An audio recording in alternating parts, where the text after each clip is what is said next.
les nouveautés PS Now, un crossover Attaque des Titans et Call of Duty, et la date de sortie d'Avatar 2. Salut, c'est Erlan, j'espère que vous allez bien. Plusieurs sujets à traiter cette semaine, alors comme tous les vendredis, voici un condensé des actus geeks de la semaine, alors installez-vous, c'est parti. Commençons avec les nouveautés PlayStation Now du mois de janvier. On commence avec Mortal Kombat 11, où vous pourrez retrouver les personnages emblématiques, le retour des persos classiques et un système de customisation inédit. Second jeu avec Final Fantasy Zodiac XII The Zodiac Age. Ce jeu a été intégralement remasterisé en HD et un gameplay amélioré. Ce 12e épisode prend place à Ivalice, un monde en proie de nouveaux conflits. Vous incarnerez Van, une jeune orpheline de guerre dont le destin va croiser celui de la princesse H. Une rencontre inattendue qui les mènera à vivre une quête héroïque et à affronter un terrible empire. Troisième jeu avec Fury Unleashed. Ce jeu est un roguelike jouable en solo ou en coop, local comme en ligne. Affronter des ennemis redoutables sans perdre de dégâts.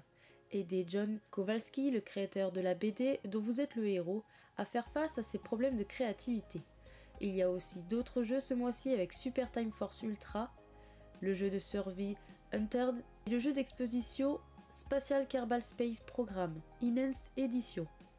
Dites-moi dans les commentaires si vous avez l'intention de jouer à l'un de ces jeux ce mois-ci. Continuons avec le dernier film de Pixar, Alerte Rouge. Pour ceux qui n'ont pas eu l'info, voici quelques détails.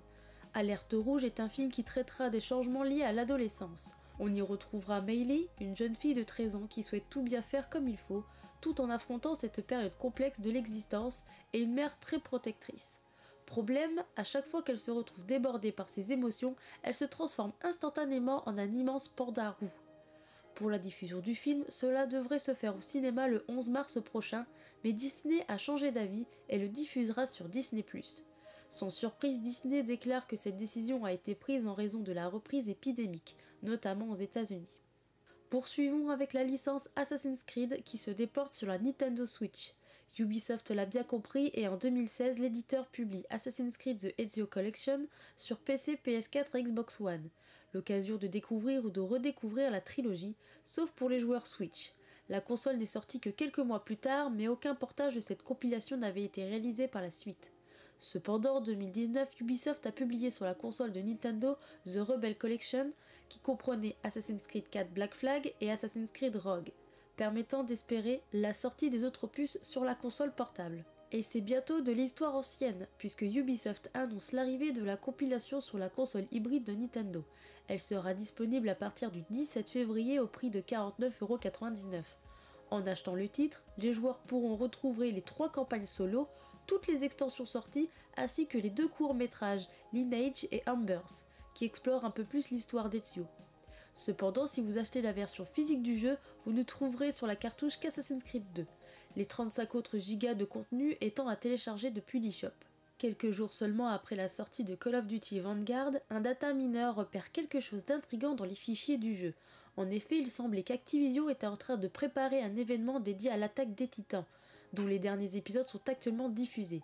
Le 9 janvier dernier, la partie 2 de l'ultime saison de l'anime est sortie, mais Activision n'a rien annoncé, douchant les espoirs des fans. Mais ce n'était que pour mieux surgir et officialiser l'arrivée d'un pack entièrement dédié à l'anime L'attaque des Titans, qui débarquera peu après la première mise à jour majeure de l'année, à la fois sur Call of Duty Vanguard et Call of Duty Warzone. Si vous jouez à Vanguard, une mise à jour préparatoire devrait déjà être disponible. Le 13 janvier en fin d'après-midi, la mise à jour de mi-saison devrait être déployée et ajoutera notamment un nouvel opérateur, Isabella Rosario Donuan Reyes, une nouvelle arme, le Wellgun SMG, plus de contenu pour le mode zombie et des corrections de bugs. De son côté, le pack de contenu dédié à l'attaque des Titans sera disponible à partir du 20 janvier prochain, contre la somme de 19,99 $, soit 2400 CP. Dénommé Tracer Pack Attack on Titan Levi Edition Bundle, il sera, comme son nom l'indique, dédié au capitaine de l'escouade tactique du bataillon d'exploration.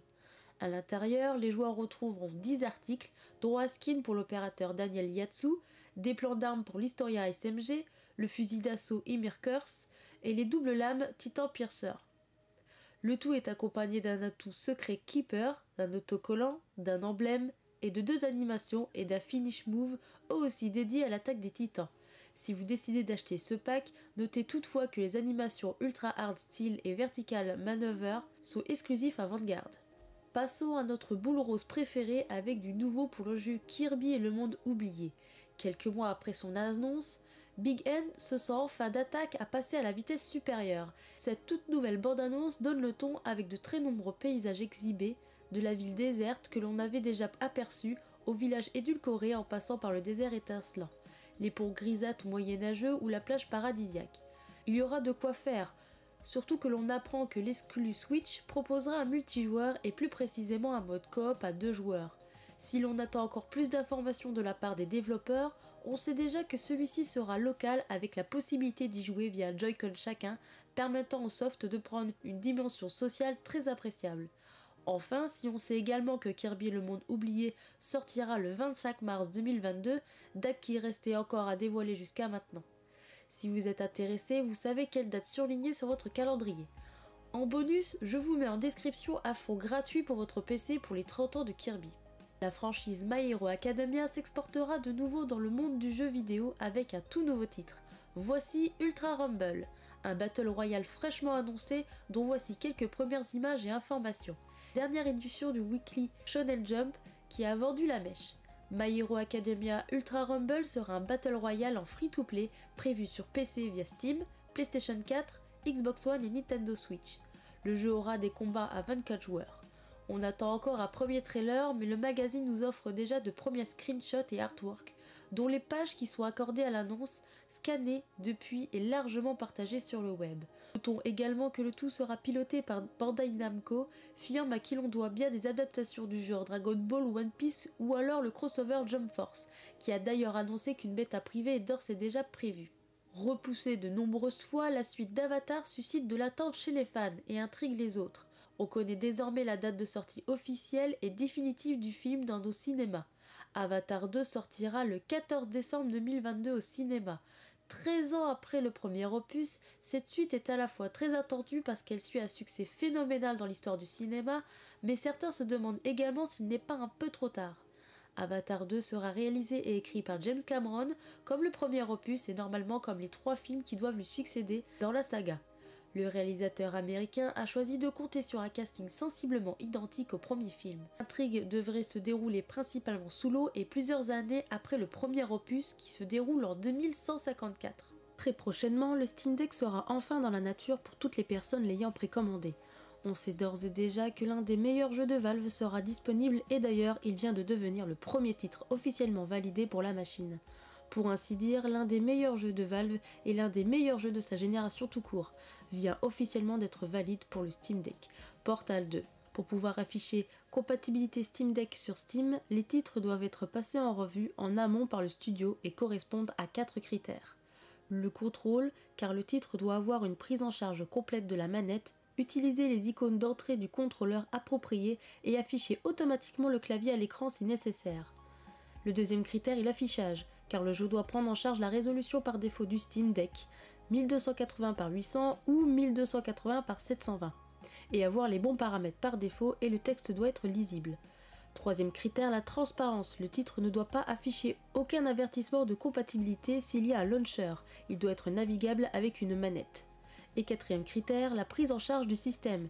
Si vous utilisez Proton, le jeu où tous ces middleware doivent être pris en charge par Proton, cela inclut la prise en charge de l'anti-triche.